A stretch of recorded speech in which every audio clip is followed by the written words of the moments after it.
আসসালামু আলাইকুম। সবাইকে স্বাগত জানাচ্ছি ডিটিভি নিউজে। আপনাদের সাথে আছি আমি সালমা সুলতানা। ইসরায়েলি হামলায় গাজায় মৃতের সংখ্যা বেড়ে 34,654 জন।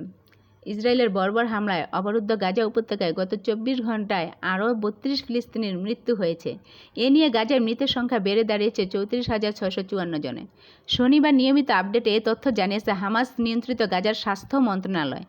গাজার স্বাস্থ্য মন্ত্রণালয় আরও জানিয়েছে, গাজায় ইসরায়েলদের হামলা শুরু হওয়ার পর এখন পর্যন্ত 77,908 জন আহত হয়েছেন। গত 24 ঘন্টায় আহত হয়েছেন 41 জন।